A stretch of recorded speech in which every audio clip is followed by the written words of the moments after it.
Eles previram guerras, a vinda do Messias, a ascensão e a queda de grandes impérios. Por milhares de anos, as palavras e as visões dos profetas mudaram o curso da história. Nenhum país foi tão influenciado pelas profecias quanto Israel. Desde visões de uma grande rebelião que criou os subterrâneos... É incrível. Infiltrou uma cidade e construiu um reino... Escavado como parte de um esforço militar para lutar contra os romanos. Ao massacre de milhares de bebês... São claramente ossos de crianças pequenas. Ordenado por um governante ameaçado pela profecia de um rei recém-nascido... Este é o lugar mais sagrado na Terra. Foi aqui que Jesus nasceu. E uma fábrica de armas, secreta e moderna, oculta sob uma lavanderia. Vamos retirar as camadas do tempo em cidades ocultas e conhecer as profecias do subterrâneo.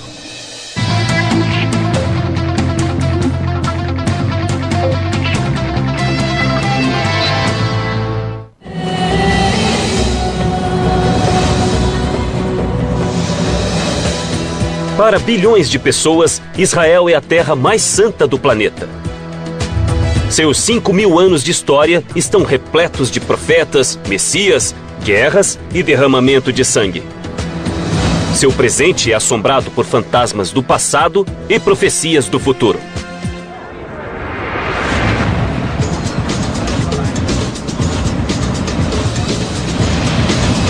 Eu sou Don Wildman e estou em Jerusalém, uma cidade que há milhares de anos é influenciada por profecias, como as promessas do novo reino de Deus aqui na Terra.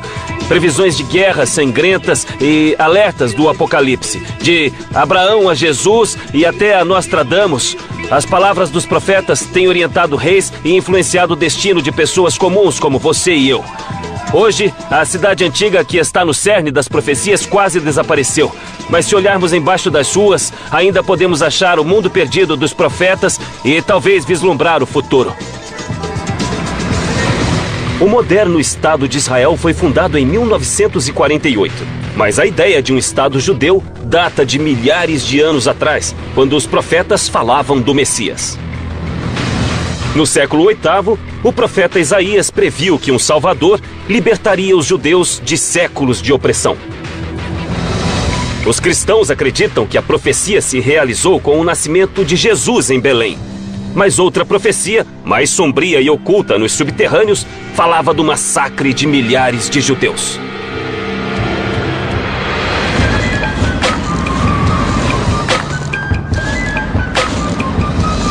Eu estou a 8 quilômetros de Jerusalém.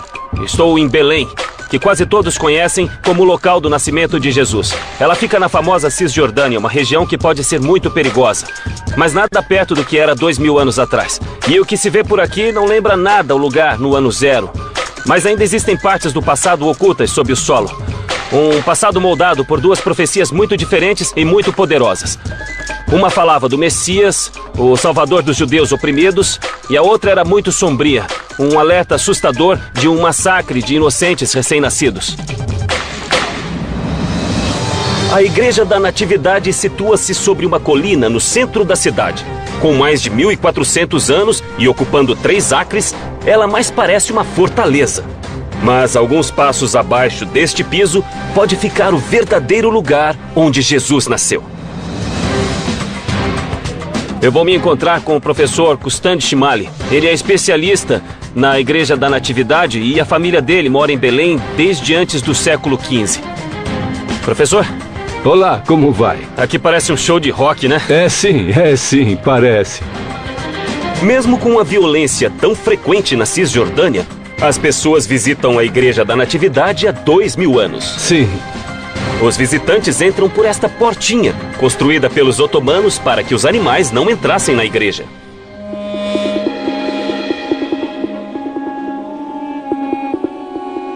Que bonito. Ela é pequena comparada ao que se vê na Europa. É, mas é linda. Mas este é um dos locais mais sagrados da Terra. Com certeza. E é a igreja mais antiga do mundo. A igreja não é um marco arquitetônico.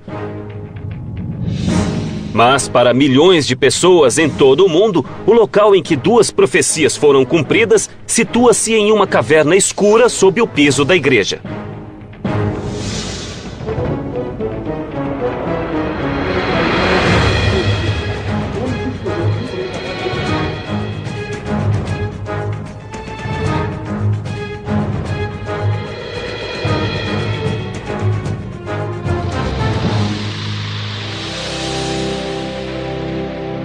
Este é o local da manjedoura. Sei. Depois do nascimento de Jesus, sua mãe Maria o pegou e colocou na manjedoura neste local. E realmente dá pra ver a parede de pedra. Sim, Esta é a caverna sim. onde estavam. Eu tô sem palavras. Nós estamos no centro da cristandade, bem aqui. Sim, este é o lugar mais sagrado da terra. É o lugar onde Jesus nasceu. Este é o local do nascimento de Jesus Cristo. E estamos no interior da gruta subterrânea, onde começou a vida mais sagrada de toda a cristandade. Este é o lugar exato da caverna onde ele nasceu. Para muitos, Jesus é o esperado Messias que cumpriu a antiga profecia. Lucas escreveu que Maria e José viajaram 140 quilômetros de Nazaré a Belém para registrar-se no censo romano. Procuraram uma hospedaria, mas dormiram em uma caverna onde havia animais. A partir do século II, os cristãos começaram a fazer peregrinações a grutas. No ano 200, para impedir os cultos cristãos, os romanos construíram o templo de Adonis neste local. No ano 326, quando o cristianismo era a religião dominante do Império Romano Oriental, o imperador Constantino derrubou o templo e construiu uma igreja.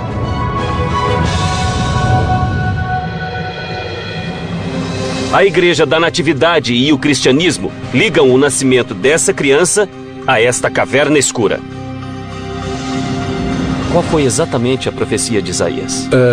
Que um novo rei nasceria na cidade de Belém e se tornaria o rei dos judeus. Quanto tempo antes de a profecia ocorrer? 700 anos antes do nascimento de Jesus Cristo. Então, durante 7 séculos, as pessoas esperaram Isso. essa vinda.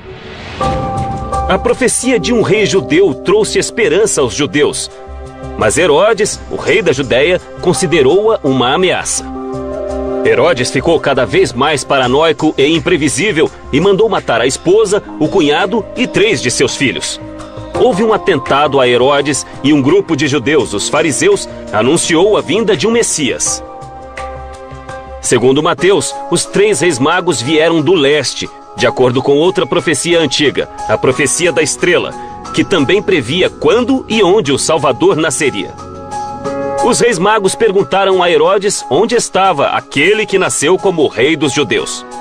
Ele tinha medo por causa da profecia de Isaías de que um novo rei iria nascer. Ele estava aterrorizado e, como era um homem violento, reagiu com raiva. O que aconteceu foi registrado por Mateus. Esse é o único registro da história, mas seu legado deu forma ao cristianismo desde o nascimento de Jesus. 9 metros abaixo do solo, existe uma triste lembrança de um tirano desesperado por poder. Segundo Mateus, Herodes ordenou o massacre de todos os meninos de Belém com menos de 2 anos. Olha os ossos que estão alinhados e empilhados sob os túmulos. O que esses ossos representam? O massacre dos inocentes ordenado pelo rei Herodes. E quantos foram mortos? Alguns estimam que foram 6.000. Segundo os evangelhos, um anjo avisou José para levar Maria e Jesus ao Egito. Pouco depois, Herodes faleceu por causas naturais. Os ossos dos bebês mortos foram espalhados em túmulos pela cidade. Os ossos recuperados foram trazidos para cá. Esses ossos soltos foram trazidos dos túmulos para cá e colocados em pilhas aqui para serem vistos. Pode-se realmente ver como os ossos são pequenos. Esses claramente são ossos de crianças. O massacre de inocentes é uma história de um tirano atormentado pela paranoia e impelido a um mal inimaginável pela força da profecia. Mas a profecia de um grande rei judeu já era conhecida antes dessa época. No coração de Jerusalém estão as ruínas de uma fortaleza construída pelo primeiro rei dos judeus. Os túneis que passam sob ela foram palco de uma batalha sangrenta, prevista em outra profecia.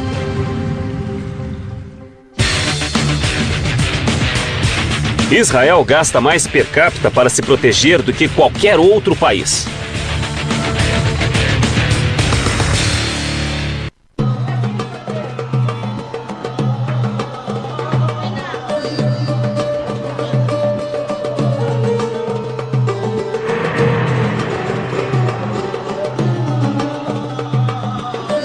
Hoje, Jerusalém é a capital do Estado de Israel. Em 130 quilômetros quadrados moram mais de 700 mil judeus, muçulmanos e cristãos. Sua origem é a antiga cidade de Davi, o homem que transformou uma terra de pequenas tribos em uma nação poderosa.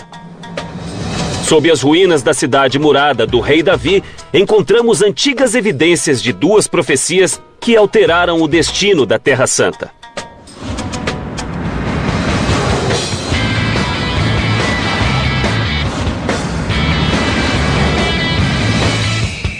Eu estou a caminho da cidade de Davi.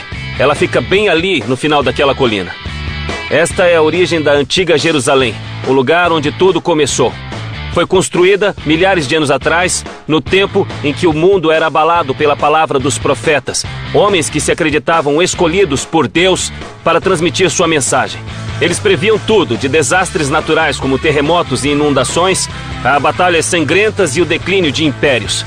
De fato, eles até previram a destruição deste mesmo local. Sabem de uma coisa? Eles acertaram em cheio.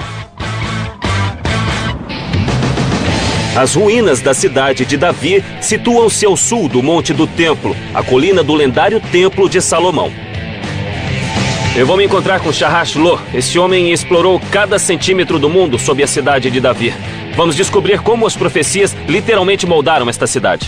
Então a cidade de Davi fica sobre uma colina. Sim, boa parte dela está sob nossos pés. E por que neste local que a cidade se situa? Porque este é o único lugar em que existe água nos montes de Judá. A água era essencial para a cidade, mas os túneis subterrâneos construídos para captá-la seriam palco de uma das batalhas mais sangrentas que a cidade jamais viu. Então, daqui em diante, vamos pelo subterrâneo, é isso? É, o início foi construído e depois escavado. Sei.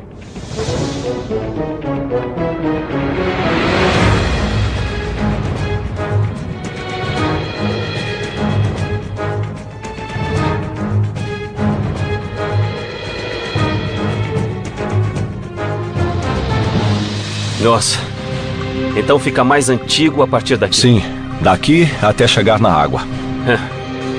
Estamos, na verdade, na entrada original da fonte da cidade de Davi. Sim. E estas paredes foram escavadas, então Sim, isso tem milhares de anos. desde o tempo de Abraão. Que maravilha. Há mais de 5.000 anos, Jerusalém foi fundada por um pequeno grupo de pessoas, atraído pelas águas da fonte de Gihon e pela defesa natural fornecida pelas altas colinas. Durante os 2.000 anos seguintes, foram erguidas muralhas para protegê-la das tribos rivais. Mas as mesmas muralhas que afastavam o inimigo também bloqueavam o acesso àquela que era a única fonte de água da cidade. Por volta de 2000 a.C., os canaanitas escavaram um aqueduto secreto que ligava a fonte e a cidade. Além de abastecer a cidade com água, esse túnel teve papel crucial em uma batalha em Jerusalém. Bom, eu vou parar você aqui um instante, pois quase ninguém sabe, já que não pusemos uma placa, mas bem aqui, acima da sua cabeça, está a muralha da cidade antiga. Isso significa que você veio de dentro da cidade e agora está indo para fora da cidade. E a muralha da cidade está acima de nós. Aqui estamos fora da cidade. Sim, neste momento você está fora da cidade, isso mesmo. Todos os dias, os canaanitas carregavam pesados jarros de água por essa passagem até uma torre de guarda sobre a fonte e desciam escadas íngremes para coletar água em segurança. A ideia desse maravilhoso sistema era conectar as pessoas que moravam na cidade com a fonte de água. Sem essa fonte, as pessoas morreriam em cerca de 3 dias. As defesas da cidade mantiveram-se por 1000 anos. Então, no ano 1000 a.C., Davi, rei do norte de Israel, quis unificar o povo judeu sob seu comando. Famoso por ter matado o gigante Golias quando era criança, Davi tinha apenas 30 anos quando marchou para Jerusalém com um pequeno exército e uma profecia. A profecia foi basicamente feita pelo profeta Samuel. Ele disse que a partir daquele tempo a cidade seria revelada e existiria para sempre sob a casa de Davi. Toda a casa de Davi reinaria sobre a cidade para sempre. Mesmo que fosse expulso, ele sempre retornaria. Sabemos que Davi conquistou a cidade e a governou por mais de 30 anos. Mas não há sinais de que as muralhas foram invadidas. Não há sinais de destruição. Então, como Davi conseguiu se infiltrar na cidade? Lembre-se, Davi era um jovem muito corajoso, mas ele tinha apenas algumas centenas de guerreiros e não poderia vencer as grandes muralhas da cidade se não usasse o cérebro. Segundo a Bíblia, Samuel profetizou que a vitória de Davi viria em um ataque surpresa desferido através de um cano subterrâneo usado para água. Ele conquistou a cidade não pela força, mas graças a um grupo de poucas pessoas que entrou por este sistema de água e abriu os portões para os outros. Ele veio pelo subterrâneo. Ele veio pelo subterrâneo e pegou todos de surpresa. Durante séculos, estudiosos e aventureiros buscaram um pequeno canal de água, até que os especialistas perceberam que o cano bíblico provavelmente se refere a este túnel. Todo este sistema aqui, que basicamente levava as pessoas até a água, pode ser o cano mencionado na Bíblia. Mas a passagem de Davi por esses túneis era isso. uma parte da profecia, é isso? Claro. Pelo sistema de túneis, com 40 metros de comprimento, o rei Davi conquistou a cidade e cumpriu a visão profética de Samuel, na qual um rei poderoso criaria um reino judeu. Davi e seus descendentes governaram durante séculos, mudando a face da cidade que passou a ser a capital de um reino poderoso. Mas essa não foi a única profecia em que esses túneis tiveram um papel nas batalhas da cidade. 300 anos depois do rei Davi, Jerusalém confrontou a ameaça poderosa do exército assírio. Segundo as profecias, mais uma vez a vitória dependeria da fonte de Gihon. Tô ouvindo som de água. Sim, é que já estamos lá, bem perto da água.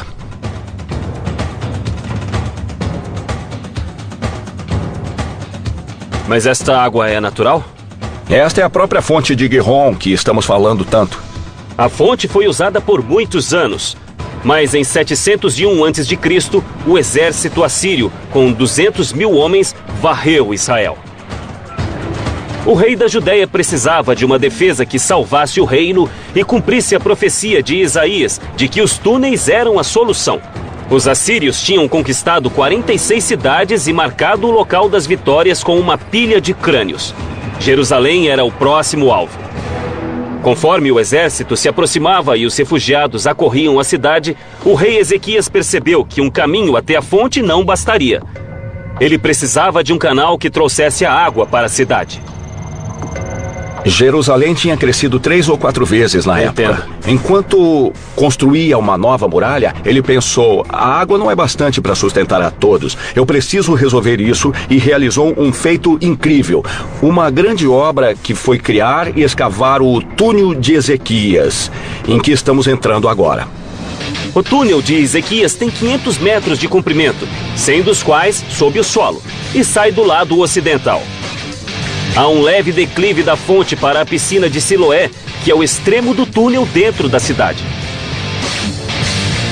Foi tudo escavado à mão e na penumbra, pois em excesso, as lâmpadas de óleo consumiriam o oxigênio. Quando o exército assírio chegou à cidade, o profeta Isaías subiu na muralha e alertou: "Vocês não devem entrar na cidade, assim diz o Senhor, pois estamos prontos."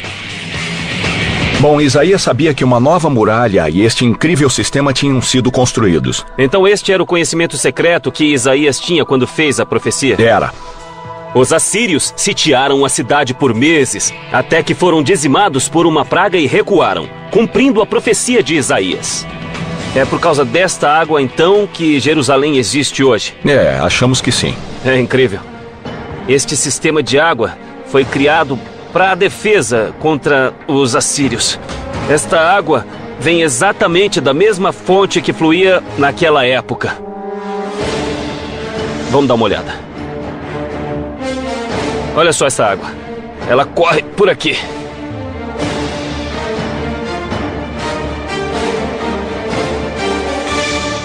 Olha como este túnel é longo. Ele continua nas duas direções.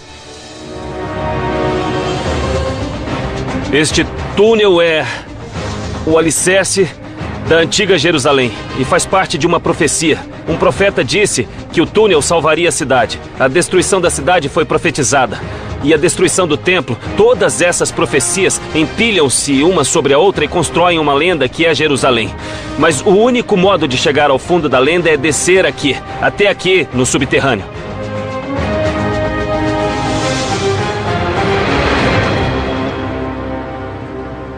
O rei Davi cumpriu a profecia de um reino judeu unificado. Mas em uma terra cercada por impérios, os judeus teriam de lutar para salvar a Terra Santa.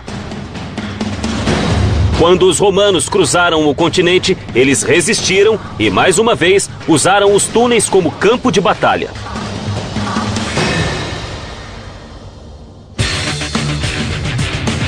O celular, a mensagem instantânea, o firewall e a mensagem de voz foram inventados em Israel.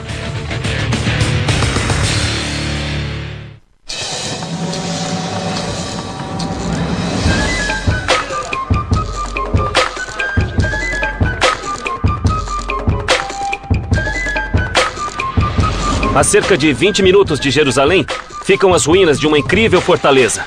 Ela se chama Heródion e seu nome vem do rei Herodes, que é famoso por suas incríveis obras de engenharia e também por seu comportamento imprevisível. Mas seus subterrâneos ocultam uma história diferente. A história de uma profecia tragicamente frustrada, de um derramamento de sangue em grande escala e de uma tragédia de proporções bíblicas. Embaixo dessa enorme montanha feita pelo homem, há um sistema de cisternas e túneis que teve papel crucial em uma das maiores revoltas do mundo antigo. Ela foi liderada por um lendário comandante judeu e impulsionada por uma antiga profecia de um Messias. Para os cristãos, ela se cumpriu com o nascimento de Cristo. Vou encontrar o Dr. Barkai, um arqueólogo israelense especializado no passado do Heródion. Bem-vindo ao Heródion. Obrigado. Protegido por uma fortaleza e apoiado pelos romanos, Herodes governou a Judéia por 34 anos, mas seu reino não durou. Depois da morte de Herodes, as lutas internas e a opressão romana provocaram uma revolta, iniciada no ano 66. Nos anos seguintes, os romanos mataram ou escravizaram muitos judeus. O grande templo em Jerusalém foi destruído e a fortaleza do Heródion desintegrou-se. Nossa, então aqui era o palácio. Este é o Palácio da Montanha. Foi acrescentado a um palácio muito maior que ficava abaixo. No ano 132, 60 anos depois da primeira revolta, essas cisternas abandonadas foram usadas para outro propósito quando a Judéia foi surpreendida por uma nova revolta.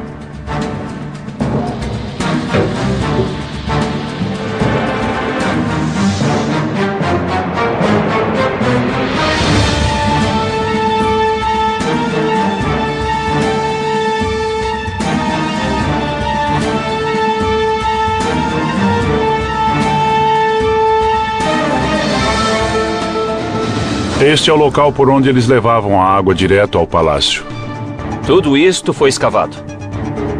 Tudo foi escavado, quase todas as cisternas originais. Saímos em outro lugar. O que é isto? Esta é uma das cisternas originais de Herodes o Grande. Podemos ver algumas marcas da água. O gesso mais acinzentado é um reboco hidráulico. Ele pode conter água até hoje, embora tenha mais de 2000 anos. Mas em 132, quando irrompeu a rebelião, os judeus transformaram os túneis em uma armadilha mortal. Quando os rebeldes judeus ocuparam as ruínas da fortaleza de Herodes, encontraram o sistema de cisternas e túneis construído 150 anos antes. A fortaleza ocupava 3.000 metros quadrados. Os engenheiros de Herodes criaram uma montanha na planície desértica. Construíram uma estrutura cilíndrica com paredes duplas, cobriram com toneladas de terra e transformaram uma pequena colina em uma imponente montanha de 700 metros de altura. O palácio construído no topo era rodeado por muralhas e torres. Tinha grandes salões, luxuosos aposentos particulares e banhos romanos. O conjunto usava muita água e as cisternas subterrâneas também precisavam ser enormes. Depois da destruição do conjunto, os romanos não se incomodaram com a montanha. Mas os rebeldes conheciam o subterrâneo e seu brilhante líder militar decidiu usá-lo. O líder da segunda revolta era um homem muito carismático. O seu nome era Simão, o filho de Cosiba. Na Torá, o livro dos Números profetiza a chegada do Messias, ou filho da estrela, que virá para salvar os judeus. Para os cristãos, que na época eram apenas uma pequena seita judaica, a profecia previa o nascimento de Jesus. Para a maioria dos judeus, Simão era o Messias, a quem chamavam Bar Kokhba, filho da estrela. Bar Kokhba era um líder militar brilhante e cruel, que exigia lealdade absoluta. Existe uma lenda de que seus homens tinham de cortar os próprios dedos para demonstrar lealdade. Quando Bar Kokhba e seus homens descobriram as cisternas, criaram um plano engenhoso para usá-las contra 12 legiões de soldados romanos, quase 100.000 homens. Eles escavaram as paredes de gesso das cisternas e foram para todas as direções. É um sistema de túneis muito complexo para confundir o inimigo. O túnel dos rebeldes alcançou mais de 300 metros, expandindo as cisternas que já existiam e criando um sistema mais elaborado, usado para guardar armas e suprimentos e também para emboscar os romanos. Quando o exército romano chegou ao Heródium, os rebeldes usaram a rede de túneis para desferir ataques surpresa. Se os romanos encontrassem os túneis, seriam massacrados. Olha isso, olha só como é feito. Eles escavaram este lado, agora está fechado, mas havia uma saída aqui e uma outra saída aqui. Os rebeldes lutaram por mais de 3 anos, mas no final, Bar Kokhba, o filho da estrela, foi morto e os rebeldes foram dizimados. Os sobreviventes foram aprisionados ou vendidos como escravos. Essa é a saída daqui e também a entrada, mas que batalha mais brutal. Esses homens enfrentaram o Império Romano. Só faria isso quem tivesse convicção. E eles acreditavam ter o apoio de uma profecia segundo a qual seu líder poderia ser o Messias. E depois foram vencidos, com resultados catastróficos para o povo judeu. A desolação começa aqui, no subterrâneo. Há milhares de anos, Israel é o lar do povo judeu. Mas os grandes impérios deixaram sua marca na região. Egípcios, romanos e uma cidade grega perdida ainda estão aqui, sob o solo do deserto.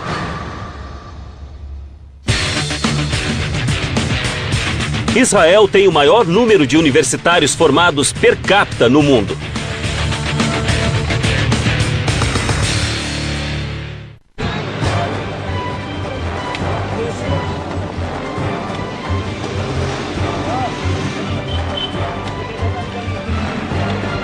Apesar de milhares de anos de turbulência, Jerusalém continua a existir. Mas uma cidade próxima teve outro destino. Ela foi varrida da face da terra há 2000 anos.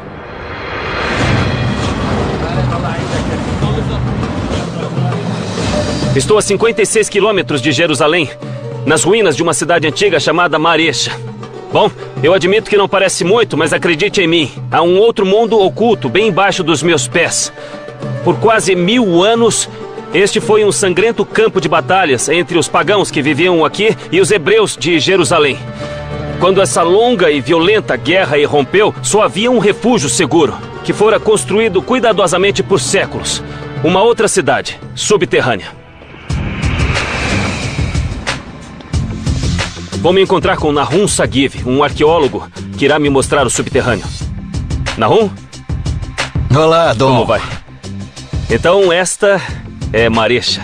Sim, você vê que temos as ruínas da antiga cidade de Maresha.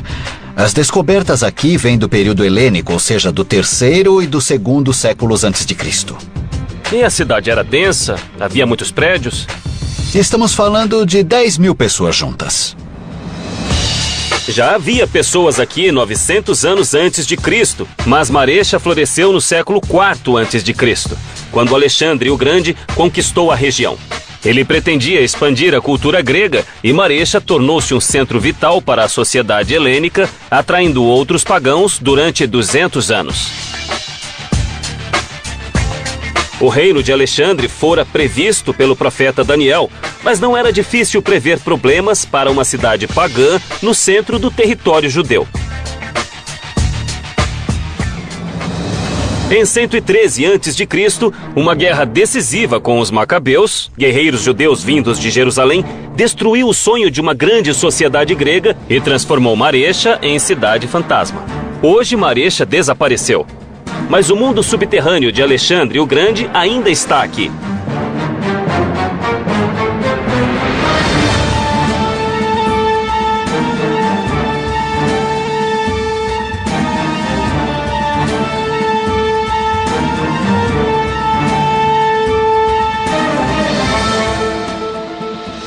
Esta é uma das 800 pedreiras escavadas à mão entre os séculos IV e X. Quase todas têm de 12 a 15 metros. É uma caverna depois da outra. Exatamente. Temos um grupo de dezenas de cavernas em sino muito grandes, muito altas. Todas elas são conectadas, é incrível. Esta foi uma grande operação de mineração. O calcário extraído dessas cavernas foi usado para construir Maresha, mas exigia manutenção constante. Eles usaram para construção, mas para mantê-lo é preciso rebocar as pedras. Se não houver população que continue a rebocar as pedras, elas irão desaparecer. Abandonadas há séculos, as casas de calcário de Maresha desmoronaram. Mas uma parte vital da cidade, remanescente dos gregos, permaneceu abaixo da superfície, a salvo dos cortantes ventos do deserto. Olha isto. Dê uma olhada. O que é esta coisa? Este é um esmagador. Esmagador. Para azeitonas. Então todo este subterrâneo foi feito para fazer azeite? Nós acreditamos que este tipo de esmagador chegou depois da conquista de Alexandre o Grande. 20 dessas antigas fábricas de azeite foram encontradas até agora. Elas abasteciam a cidade e exportavam 190 toneladas por ano. Há 20 anos, Nahum e seus colegas escavam esta área. Teve que tirar muita terra, hein? Removendo 2.000 anos de detritos e revelando grandes câmaras subterrâneas. Uma das maiores salas que encontraram em Maresha, que lindo, foi esta. Uma sala não para a realeza, mas para pombos. Nossa, tem uma caverna enorme aqui. Olha isto. É incrível. O que é? Isto é um columbário. Um columbário, o que significa? Eles costumavam criar pombos aqui para usar a carne e o esterco. Olha isto. Esses buracos são para criar pombos. Olha só, estão perfeitamente alinhados. No antigo mundo mediterrâneo, os pombos eram uma mercadoria valiosa. Os pombos eram vendidos aos judeus para rituais de sacrifício e os excrementos, ricos em nitrogênio, eram usados como adubo para os olivais. Esses pombais eram muito valiosos para os moradores de Maresha. Este é um dos maiores que temos em Israel, é claro. E aqui, nesta área, nós temos centenas de pombais. Os pombais de Maresha foram criados antes de Alexandre e se expandiram com o tempo. Os pombais tinham 30 metros de comprimento e 10 de altura. Foram escavados em pedreiras de calcário sob a cidade e ampliados cuidadosamente para não provocar desabamento.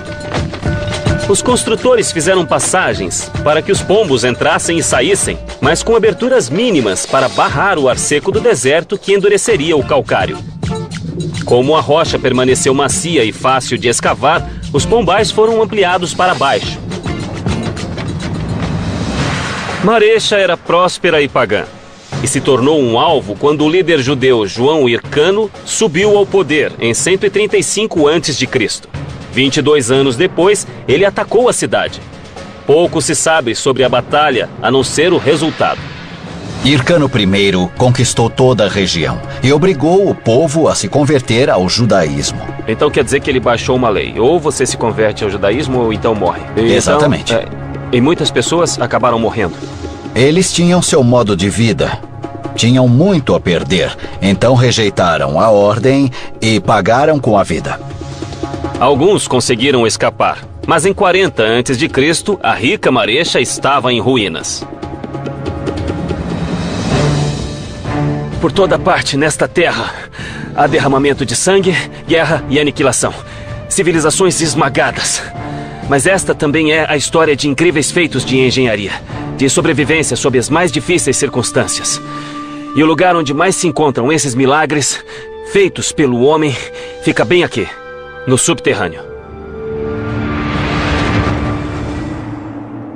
A luta pelo controle de Israel já dura milhares de anos e não é história antiga. A profecia que levou o rei Davi a unir os judeus há 3.000 anos ainda é uma força atuante em Israel.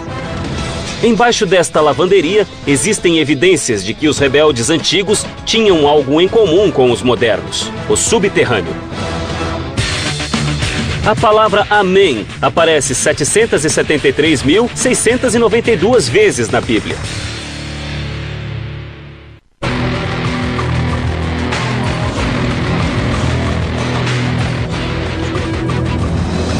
Em 1945, Jerusalém e o resto de Israel eram parte da Palestina, controlada pelos ingleses.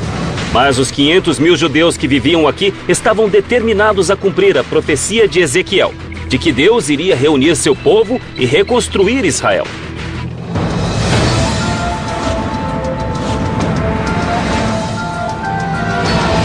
Este kibbutz fica no centro de Israel. Ele é uma comunidade em que todos compartilham a terra e contribuem para o bem geral do grupo. Mas 60 anos atrás, esta comunidade pacífica e idealista ocultava um segredo militar. Bem diante dos ingleses que ocupavam esta área na época, a resistência judia criou uma fábrica de armas secreta, no porão daquilo que aparentemente era uma lavanderia totalmente inocente. Situado apenas 45 quilômetros a noroeste de Jerusalém, o pequeno kibbutz Ayalon teve importante papel na criação de Israel. Eu vou me encontrar com Shalom Hillel, que realmente trabalhou nesta fábrica secreta e pessoalmente ajudou a montá-la. Ele está bem ali. Shalom? Bem-vindo. Bem-vindo ao Instituto Ayalon. Muito obrigado. É uma honra. Shalom Hillel, um dos fundadores de Israel, foi voluntário da Haganah, uma organização paramilitar judia secreta. Desafiando os vizinhos árabes hostis e as forças de ocupação inglesas, Shlomo arriscou a vida nesse kibbutz. Aqui embaixo? Sim. Por favor. Então, existe uma fábrica de armas secreta sob nossos pés. Isso mesmo. Faz muito barulho. Como nunca descobriram que estava aqui? Precisávamos desta máquina de lavar. Ela tinha de funcionar o dia inteiro. Entendo. Para fazer um barulho que cobrisse outros ruídos Isso aqui que houvesse. faz muito barulho? Faz barulho a funcionar, sem dúvida. Vamos ver. Ah, muito bom. Esse barulho encobria a fábrica, Era né? esse barulho, sim. E funciona muito bem. Como parte da operação de disfarce, o kibbutz começou a lavar a roupa dos oficiais ingleses. Vocês lavavam as roupas dos ingleses de quem queriam ocultar isto? Sim, eles ficavam satisfeitos porque fazíamos um bom trabalho. E o que teria acontecido com você se descobrissem? Eles teriam prendido? Teriam... Não, provavelmente mais que isso, porque havia pena de morte para quem produzisse armas. Está falando de garotos de 17 anos. 17 anos, você tinha 22. Eu era o mais velho. A vida dos jovens dependia de manter a fábrica em segredo sob a fachada da vida cotidiana. Nossa, olha só isso. É muito bom. Olha só. Era preciso ser rápido naquela época. Com certeza. Não se podia demorar muito tempo. Esta era a fachada. É surpreendente. Esta é uma história incrível.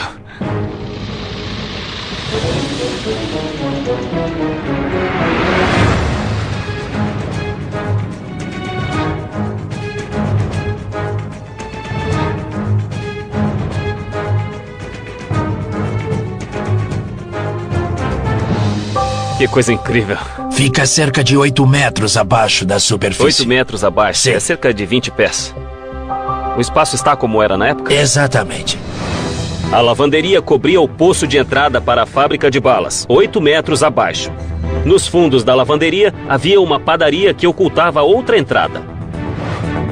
As paredes de concreto e o teto da fábrica de 160 metros quadrados eram reforçados com ferro. O que vocês fabricavam aqui embaixo? Munição. Um único item. Balas para a metralhadora Sten. A Sten era uma metralhadora inventada pelos ingleses. Era barata e fácil de produzir e disparava mais de 500 rajadas por minuto. A Sten usava balas de 9 milímetros chamadas Parabellums, que significa preparar para a guerra. Chilomo e os outros na fábrica produziram mais de 2 milhões de balas em segredo total, na tentativa de cumprir a profecia de Ezequiel de reunir os judeus e criar Israel. Bem, isso aconteceu em 1945. Foi no final da Segunda Guerra Mundial. Nosso povo começou a entender que havia uma possibilidade, provavelmente pequena, de que se decidisse criar o Estado de Israel depois da Segunda Guerra Mundial, depois do Holocausto. Seria muito diferente, porque nós teríamos de enfrentar os exércitos dos países árabes vizinhos. E vocês sabiam que estariam sob ataque? Hoje Israel tem um dos exércitos mais poderosos do mundo e ainda está cercado por inimigos. Em 1945, os colonos judeus estavam desarmados e corriam perigo. Os jovens do kibbutz de Ayalon decidiram fazer algo. Construíram a fábrica de armas e contrabandearam os equipamentos da Polônia. Como funcionava? Me conte como é que vocês faziam as balas. Bem, tudo isso funcionava com eletricidade e fazia muito barulho quando estava ligado. Nossa, olha, era assim que isso funcionava. Era assim, sim.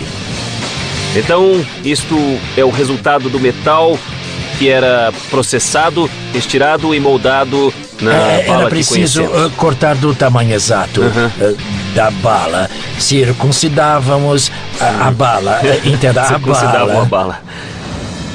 Então, ao longo desta linha de produção, havia rapazes e moças, homens e mulheres jovens Isso. trabalhando em um processo que desconheciam totalmente até que eles se viram numa operação secreta. Na superfície, havia milhares de soldados britânicos acampados nas proximidades, mas o maior perigo estava na fábrica. Se algo desse errado aqui, não tinha saída. E as paredes Isso aguentariam? podia ter explodido e matado todo mesmo. mundo aqui dentro. Com certeza. Porque estávamos lidando com pólvora, com dinamite.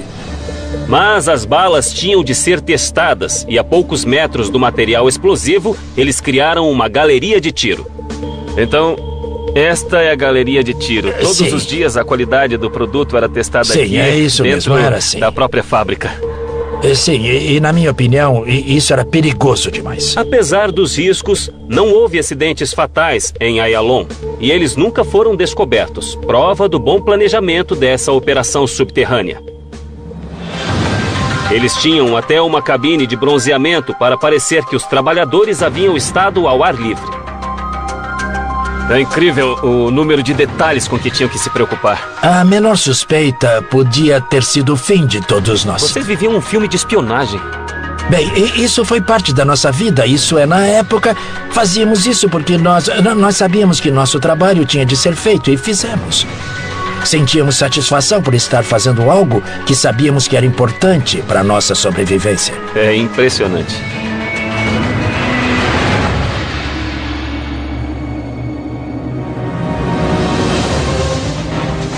Por milhares de anos, as palavras dos profetas influenciaram Israel.